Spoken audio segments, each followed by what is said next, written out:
that they hold of you next year. But anyway, we'll see about that next year. Thank you very much indeed, Hector. And Hector has also said what I wanted to say, which is that now is the time for a break. But I don't know whether you can actually have a coffee, because during that break, we are going to present to you the only high-definition TV channel exclusively reserved for art. Elizabeth Markevitch is someone who is in charge of ikonoTV. She is the daughter and the niece of well-known musicians and composers. And what she's been trying to do for the past few years is to make contemporary art accessible to all types of people, thanks to an online gallery. So she's here now. I'm going to give her the floor. So perhaps some of you can go and get a cup of coffee and come back and listen to her and to see what she does with ikonoTV.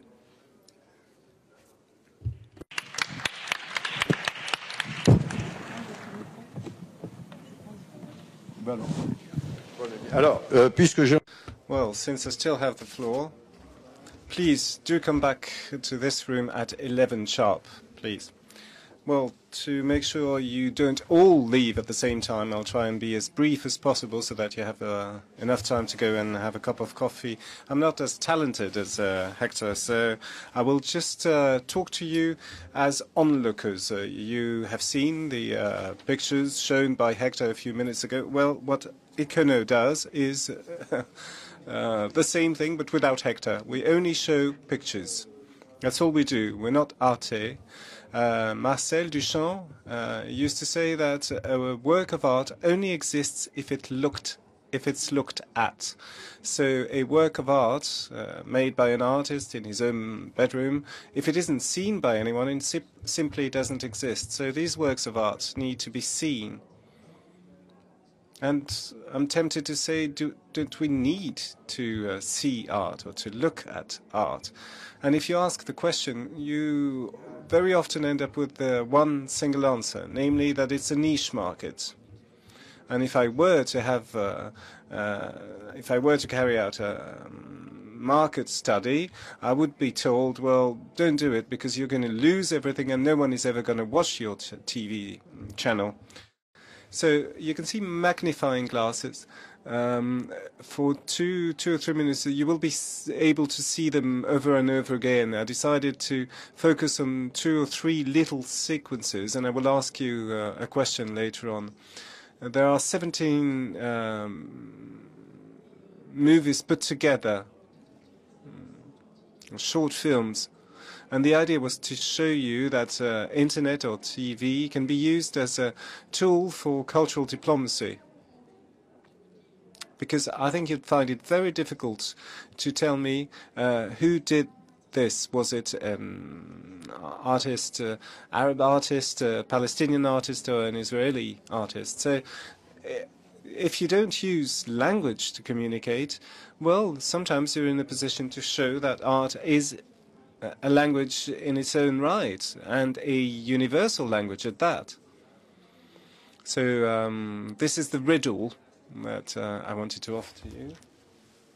The first one was easier than this one. This one is a bit trickier. Now, I wanted to start the session with a riddle. You will see it shortly. But let's not wait. And the question was the following. What's the difference between the Babel Tower, the Imaginary Museum by Malraux, and MTV? Well, quite a large difference. Well, Babel Tower, before the punishments by God, had an ambition, namely to create a language that would be spoken by all, to create a single project that would apply to all. The Imaginary Museum of Malraux aimed at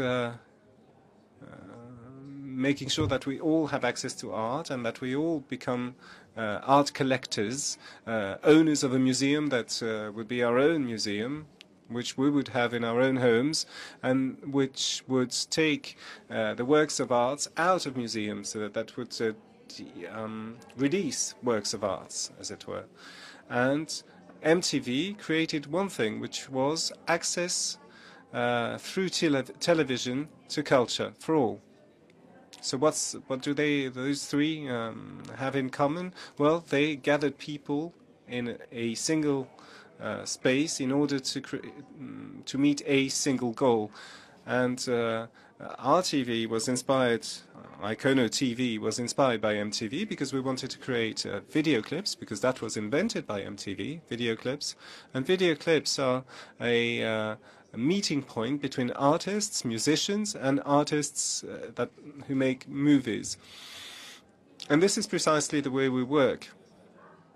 This is a filmmaker and an art historian. The art historian could be Hector, for instance, who worked together, who filmed, and Hector is very talented when it comes to filming as well. So they're filming and showing, and without comments you could imagine that this is shown to you by Hector. And these art clips, that's what they're called now, or that's what I call them. I mean, again, inspiration is MTV. So we have a series of art clips that are put together, one after the other, as is done on MTV, and then you can look at art history.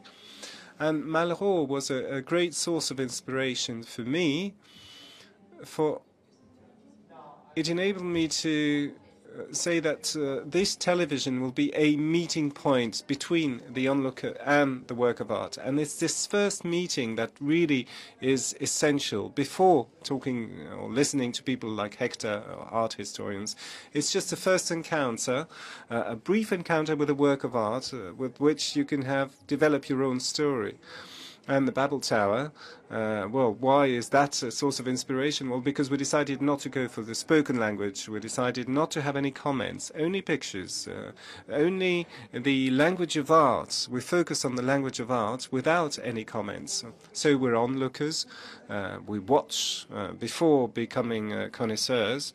And as I said earlier, we use ikonoTV, this channel we created, as a diplomatic tool, enabling us to get to know ourselves better, to get to know our neighbor better, using the TV screen, which is the most widely used tool, TV screens, and it's never going to stop, because now televisions are television sets are connected.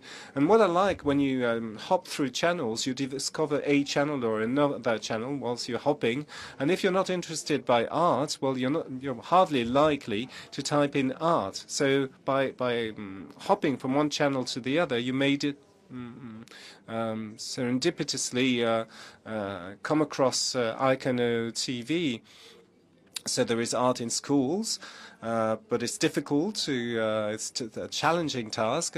Whereas looking at a Bosch a picture by Hieronymus Bosch, for instance, children are fascinated and they love talking about it, and then they want to hear the real story. So first of all, they make the work of art their own, and then only at a later stage do they familiarize themselves with the actual story. So it's a way to focus on contemplating art, and this is yet another example of what is being done. We really bring in what we call slow art. Let's make sure that people have enough time to look at the work of art, and let's use television as to look at the history of art. And since this is the Forum d'Avignon, we should also talk about money, since we are to talk about power too. So let's talk about money. This TV channel exists in more than 30 countries. It is also available online. There's a web stream that has been accessible for the past 2 months. So that was not an unrealistic dream, since it's working. And in 1 year, it cost what a traditional TV channel costs in a day.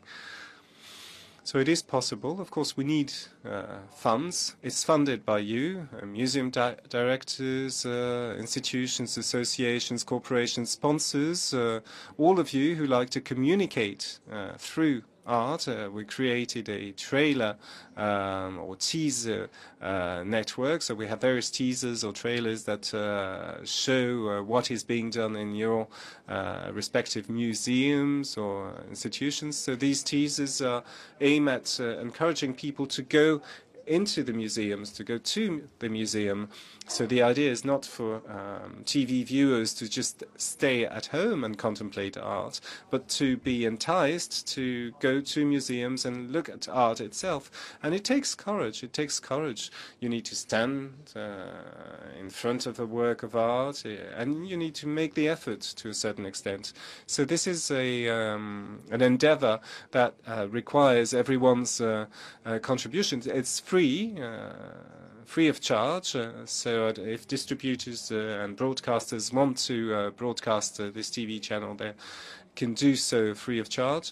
But for TV viewers, the goal was to create a desire and to create a will to own these works of art. And also, there is a concept of an economic or business case, as it were, because from Christmas onwards, you'll be able to download films for €1.99, and this will enable you to have the history of art in your own pocket, and this will contribute to a business model, to a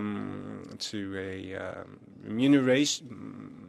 To a system to remunerate artists, and this is another way of contributing to the power of the artist, the financial and economic power of the artist. So there are agreements with artists. Artists still own their rights, but the rights are commercialized in order to make those works accessible to the largest number. And Jacques Attali probably would say that we contribute to a positive economy, possibly, as Stiglitz said, an economy of happiness. For we have many viewers, most of them in the Middle East, who definitely were not used to going to museums or to going to artistic or places of art, so maybe we contributed to their happiness. And for those of you who are even more curious, the Internet will even complete everything you have seen so far. This is a short sample of what we have on offer. When you see a work, you have no idea how long it's going to last. We will show one in 1 month that will last for 24 hours. So if you chance upon ikonoTV, you won't know that it's going to take 24 hours, but there will be also a program that will be a sort of TV listing that will enable you to understand online what exactly, or to know exactly what to expect, and with links to books that you may want to book, to books you may want to buy, or TV programs by Arte, for instance. Or if you want to have a look at the works of art, there's also a link with Google Art. So if you have questions, don't hesitate, and if not, enjoy your coffee break, and thank you for your attention.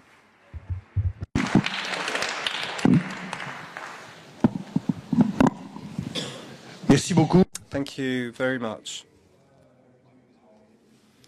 Well, you've all been very loyal, and you have 7 minutes. Exactly, but I don't know whether you have questions. If you do ask them. There will be fewer people listening to the answer. Yes, my question is the following. I'm not familiar with ikonoTV. I saw these beautiful pictures, but I just wondered whether the TV flow was put to music. Answer, no, there is no music unless the work itself is put to music. No, sometimes there is music in the trailers or the teasers, but we decided that you had to be creative. So if I put it to music, but to music you don't like, this is an interpretation, and this is unfair vis-à-vis the artist because he presented it without music. But I urge you to use music because very often a TV set is very close to hi-fi set. So please do. Well, that's a beautiful concept.